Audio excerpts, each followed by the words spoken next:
Hola, buenos días a todos. Vamos a estudiar América Latina desde 1945, después de haber visto los retos de las relaciones con Estados Unidos en la primera parte. Vamos a seguir con los retos de la democratización y del desarrollo. Empezamos con una imagen que presenta lo que es la América Latina democrática, política, hoy en día, con esta fotografía de la cumbre de jefes de Estado del Mercosur y Estados Asociados de julio de 2019. En esta fotografía podemos ver el presidente de Uruguay, Tabaré Vázquez, el presidente de Brasil, Jair Bolsonaro, el presidente argentino, Mauricio Macri, el presidente chileno, Sebastián Piñera, el presidente de Paraguay, Mario Abdo, y también el presidente de Bolivia, país candidato al Mercosur, Evo Morales. Pero las cosas cambian rápidamente, así que ahora ya no tenemos a Mauricio Macri en Argentina, sino a Alberto Fernández. En Bolivia ya no está, tuvo que exiliarse Evo Morales, sino un presidente elegido en 2020, Luis Arce.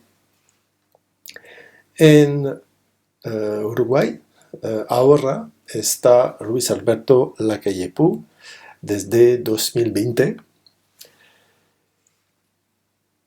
y podemos entrar, pues con esta fotografía de familia, podemos entrar en la segunda parte, los retos de la democratización y del desarrollo. Y empezamos con los retos de la democratización, eh, un reto difícil, ya que se trata de pasar de tradiciones autoritarias a la democracia. Es difícil por las tradiciones autoritarias precisamente. En efecto, tenemos una tradición de empezamos con dictadura, populismos, democratización limitada, pues es difícil democratizar América Latina. Vamos a ver por qué. Empezando con el punto común de los países de América Latina, más precisamente de Iberoamérica. Se trata de antiguas colonias españolas y portuguesas que se independizan en el siglo XIX principalmente y se vuelven repúblicas, con la excepción de Brasil, que se volvió imperio entre 1822 y 1889. ¿Quién independizó estos territorios de España? Pues se trata de estos hombres que llamamos los libertadores. Se nota que son europeos, o más precisamente europeos o descendientes de europeos, lo que llamamos los criollos. En efecto, por esta independencia de España, domina en los países de América Latina una minoría de origen europea. Algunos son terratenientes, es decir, que poseen un latifundio, o sea, una gran propiedad. La base de su riqueza, pues, es la tierra. Y frente a esta minoría, en general los indígenas son campesinos pobres, ignorados y entonces marginados. El reparto desigual de la propiedad lo vemos en este documento. Es impresionante porque tenemos el peso en porcentaje de explotaciones y de tierras del minifundio, es decir, de una propiedad muy pequeña, una propiedad en general demasiado pequeña para abastecer a una familia. Es algo que puede representar algo como una o dos hectáreas. Y frente a esto, el latifundio, pues las grandes propiedades, o muy grandes propiedades, a veces miles de hectáreas, también en porcentaje de explotaciones y de tierras. Y tenemos un caso bastante impresionante de desigualdad, de oposición entre estos dos elementos. El caso de Perú, el último, vemos que el minifundio representa una amplia mayoría de las explotaciones en porcentaje, el 88% de las exportaciones, pero ni siquiera representa el 8% de las tierras. Mientras tanto, el latifundio solo representa un poco más de 1% de las explotaciones y, sin embargo, representa más del 80% de las tierras. Y en esto vemos la diferencia enorme, como una pequeña minoría de propietarios pueden dominar nítidamente la propiedad rural. Pues una minoría de origen europea que domina, indígenas marginados, una democratización también limitada, difícil, lenta, por tradiciones como el caciquismo, es decir, el cacique es una palabra antigua de la época precolombina. Un cacique era un jefe de aldea y el cacique en este contexto es un responsable local, es un jefe local que puede decidir el voto de los habitantes de su localidad. Son caudillos locales que controlan las elecciones. Tenemos también fenómenos como el clientelismo, es decir, que los personajes más poderosos, los caciques, por ejemplo, obtenían ventajas, podían ayudar con dinero, con protección, lo que sea, a la gente, y entonces estos creyentes, los que reciben una ayuda, pues más o menos tienen que votar a favor del cacique, a favor del patrono político que tienen. Y cuando los votos no convienen, cuando los resultados no son los resultados esperados, pues existe la posibilidad del falseamiento de resultados electorales. Y eso hace que la democratización queda limitada a pesar del crecimiento de clases medias urbanas que esperan más libertad, que leen más, a pesar también de la aparición de partidos más radicales, partidos socialistas, partidos comunistas, a pesar también del sufragio universal que poco a poco se impone. Otro elemento clave que dificulta la democratización es la presencia del ejército, que se considera como el protector del país, el protector del orden, y que no vacila a intervenir en cuanto considera perjudicados los intereses nacionales. Y lo hace a través de golpes de Estado que son bastante frecuentes. Puede hacerse también con una dictadura militar. Y en efecto, después de la crisis de 1929, después también de la Segunda Guerra Mundial, dictaduras se propagan, dictaduras se multiplican, inspirándose a veces del fascismo italiano, con el culto del jefe, un sindicato vertical contra la lucha de clases, pero podríamos resumir la situación diciendo que existen dos tipos de dictaduras. Un primer tipo de dictadura es un tipo que explota el miedo. El argumento aquí es el miedo. El dictador se presenta como la protección, la última protección contra el desorden, contra el caos, contra la revolución social, contra el comunismo. Otra forma existe también. Se trata de dictaduras que utilizan la esperanza del pueblo urbano.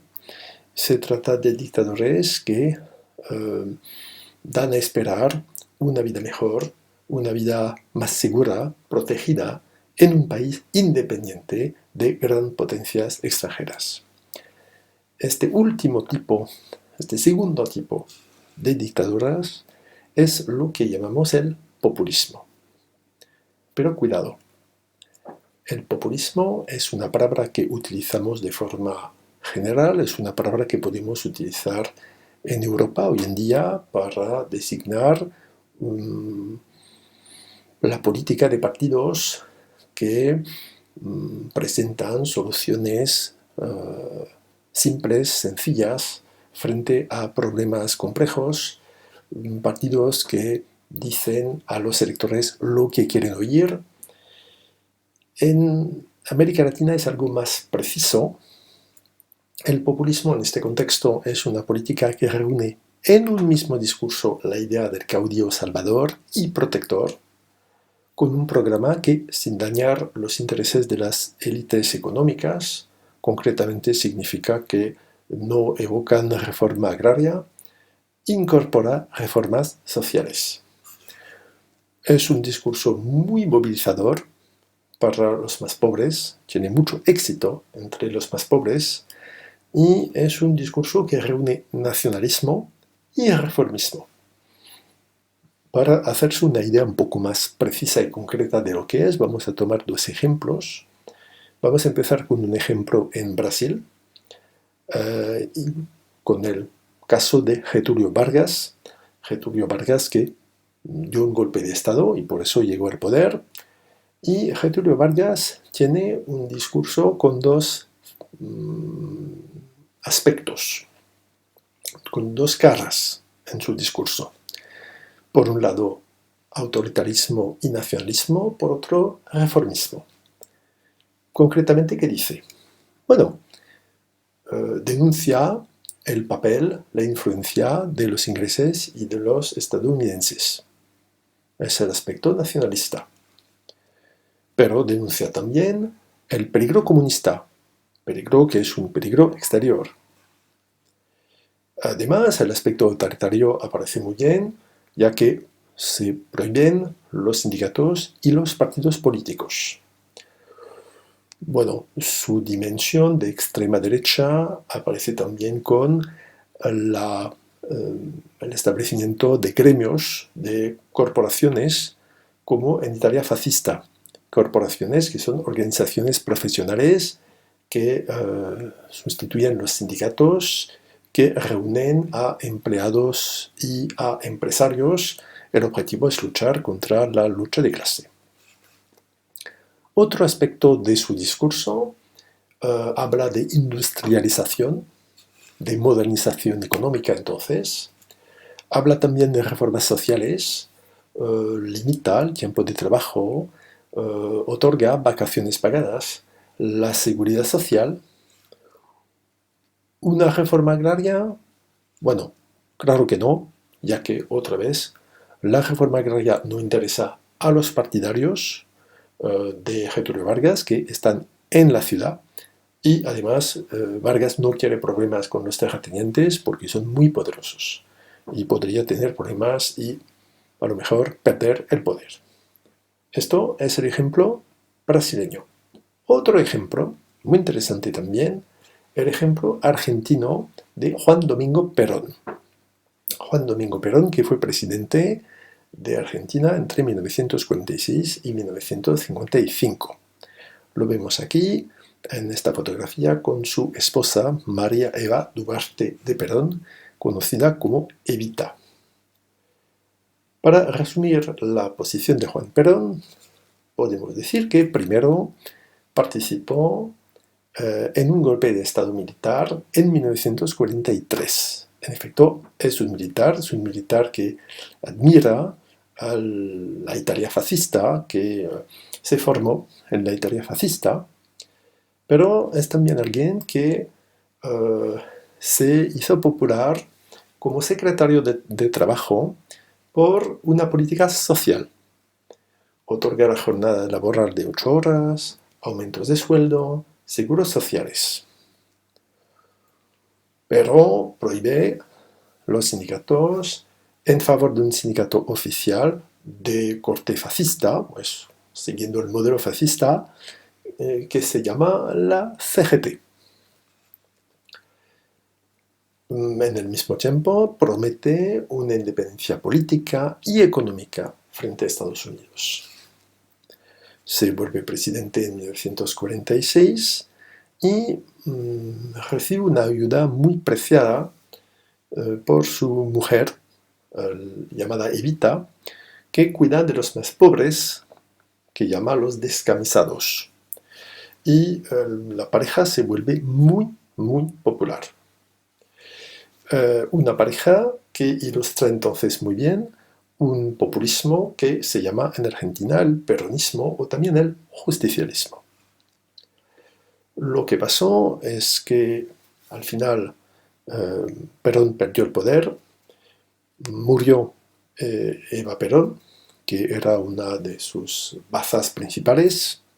Además se aleja poco a poco de la iglesia y del ejército y de esta forma sufre un golpe de Estado en 1955. Alejarse de la iglesia y del ejército en un país como Argentina en los años 50 es algo peligroso. La dimensión populista, el doble aspecto del populismo aparece muy bien en estas páginas de un libro de texto, de un libro escolar argentino. A la derecha vemos a Perón, el líder, pues Perón es el líder nos ama, viva Perón, pues aparece entonces como el jefe, el caudillo, salvador. Y a la izquierda tenemos niños que juegan en su casa y son juguetes que vienen de la Fundación Eva Perón. Y el texto precisa, el general Perón quiere que a ningún niño le falten juguetes. Esto es la dimensión social de la acción de Perón, que representa a su mujer, Eva Perón. Eva Perón aquí está, la vemos a la izquierda en un retrato, lleva aquí un traje de gala. A la derecha es interesante porque es el retrato oficial de Juan Perón como presidente de Argentina y es el único presidente de Argentina representado en este retrato oficial con su mujer. Eso indica lo importante que ella podía ser. Efectivamente, está rodeada por toda una propaganda, tiene una popularidad muy importante y la presentan como el amparo de los humildes, la protectora de los humildes. Para darse cuenta de su papel, de la popularidad que fue la suya, vamos a ver dos fragmentos de video. Dos fragmentos de video argentinos. Y primero vamos a ver su papel, vamos a oírla, vamos a ver lo que era su política y su popularidad, y por fin vamos a ver lo que fue su entierro. Y es impresionante porque así nos damos cuenta de lo que es el populismo concretamente y del efecto, del éxito que tiene en el pueblo urbano. En la crónica del peronismo, una figura merece por sí misma un largo capítulo. Eva Duarte. Después Eva Perón. Evita, para las masas obreras que la amaron y que le levantaron toscos altares en sus viviendas. En Madrid fue calurosamente recibida por el generalísimo Franco y vivada por una muchedumbre en la Plaza de Oriente.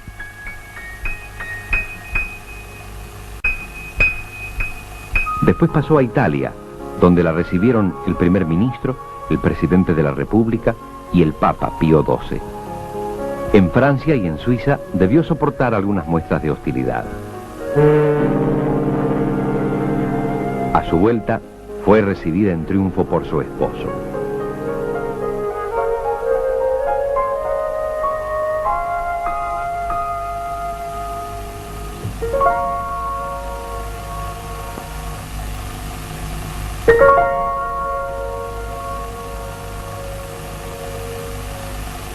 de septiembre de 1947, el Congreso aprobó el voto para la mujer.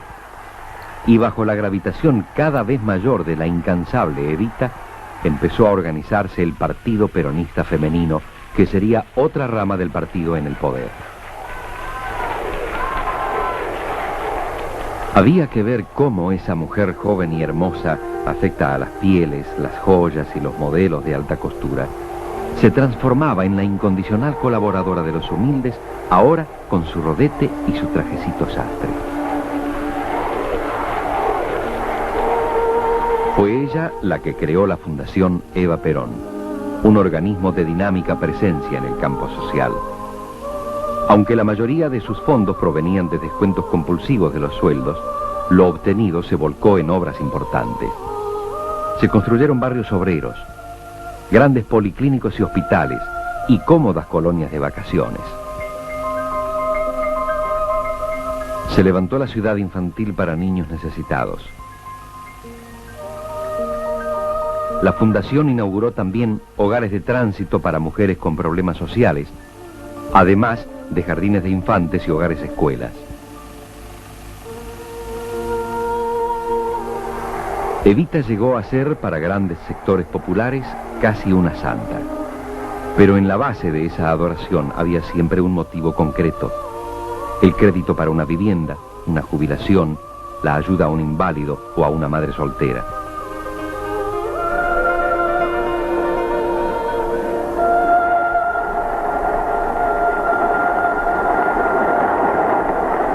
El 22 de agosto de 1951, la Confederación General del Trabajo organizó en la avenida 9 de Julio el llamado Cabildo Abierto del Justicialismo, otro nombre que se daba el peronismo, para pedir a Perón y a Evita que integraran la fórmula del partido.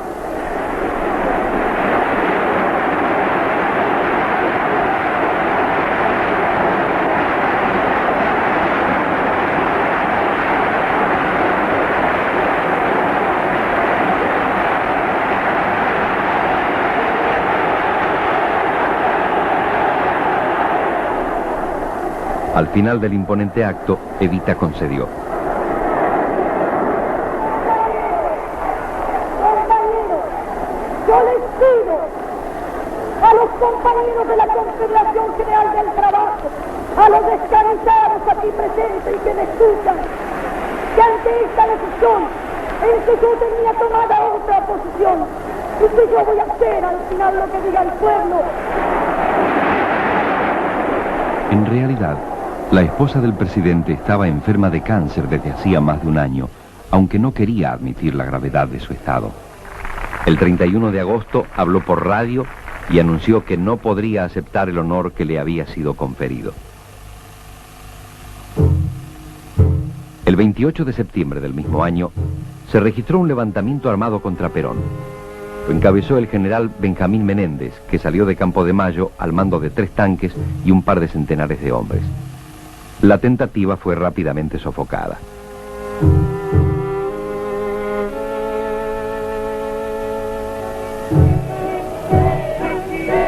La fiesta del 17 de octubre siguiente se llevó a cabo en honor de Evita. Ya no se mencionaba su candidatura.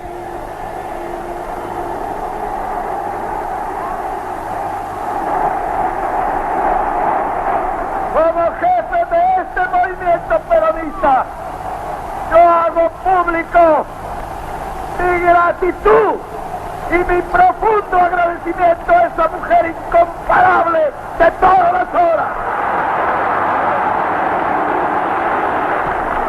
Yo no quise ni quiero nada para mí. Mi gloria es y será siempre el escudo de Perón y la bandera de mi pueblo. Y aunque dejen el camino jirones de mi vida, yo sé que ustedes recogerán mi nombre y lo llevarán como bandera a la victoria.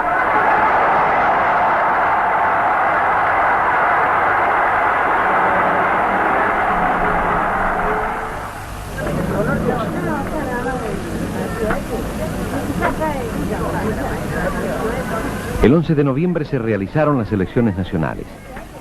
Era la primera vez que en la Argentina votaban las mujeres. Un caso típico fue el de dos hermanas mellizas que a los 81 años depositaban el sufragio por primera vez en su vida. La fórmula Perón-Quijano triunfó con casi el doble de votos que los radicales Balbín-Frondizi.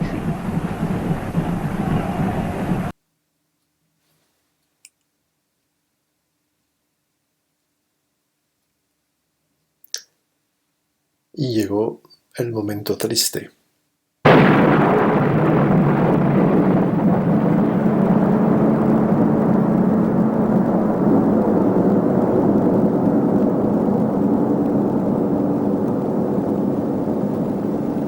Cumple la Subsecretaría de Informaciones de la Presidencia de la Nación el penosísimo deber de informar al pueblo de la República que a las 20:25 horas ha fallecido la señora Eva Perón, jefa espiritual de la nación.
Argentina nunca había visto un dolor semejante.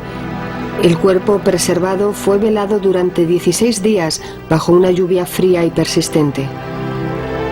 2 millones de personas le dieron su último adiós. Sus descamisados formaron colas de 3 kilómetros para verla. El frío, la lluvia, los largos plantones provocaron 4 muertes y cientos de desmayos. 500.000 de bocas besaron su ataúd. El Papa recibió 26.000 peticiones para convertirla en santa.